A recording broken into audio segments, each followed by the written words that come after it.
Japan వాళ్ళు Indians permanent residents PR apply చేసుకుంటానికి కొత్త రూట్స్ ఓపెన్ చేశారు.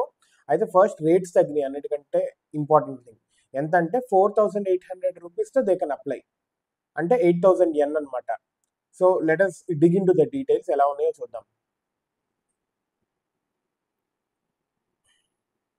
అయితే ఈ పిఆర్ స్టేటస్ అనేది ఇండివిజువల్స్ని జపాన్లో ఉండొచ్చు and they can work indefinitely, ఎంత కాలమైనా పనిచేసుకోవచ్చు.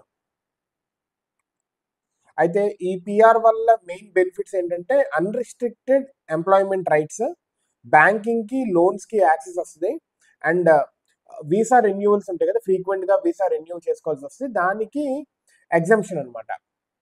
అయితే ఎలా అప్లై చేసుకోవాలంటే స్టాండర్డ్ రూట్ ఉంది ఒకటి, అదేంటంటే 10 years of continuous residence in Japan అయి ఉండాలి, అండ్ ఫైనాన్షియల్ మీన్స్ ఉంటాయి కదా, డబ్బులు వచ్చేది బాగా స్టేబుల్ ఇన్కమ్ అయి ఉండాలి, అండ్ ఎటువంటి క్రిమినల్ రికార్డ్ ఉండకూడదు, ఇమిగ్రేషన్ లాస్లో కూడా ఆ పర్సన్ది ప్రాబ్లం ఉండకూడదు.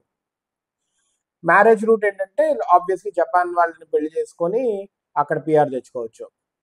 నెక్స్ట్ ఇంకొకటి ఏంటంటే హైలీ స్కిల్డ్ ప్రొఫెషనల్స్, జపాన్ వాళ్ళు పాయింట్స్ ఇస్తారు, సో దట్ ఆ పాయింట్స్లో కనుక 70 పాయింట్స్ కంటే ఎక్కువ ఉంటే 3 years తర్వాత అప్లై చేసుకోవచ్చు, అదే కనుక 80 పాయింట్స్ కంటే ఎక్కువ ఉంటే 1 year తర్వాత అప్లై చేసుకోవచ్చు. సో వీళ్ళు ఇది అప్లై చేసిన తర్వాత 4 to 8 months లోపల ఈ పిఆర్ దాని గురించి డీటెయిల్స్ తెలిస్తే వాళ్ళకి పిఆర్ వచ్చిందా లేదా అనేది, and all document should be జపనీస్లో ఉండాలి ఆర్ ట్రాన్స్లేటెడ్ డాక్యుమెంటరీలో ఉండాలి.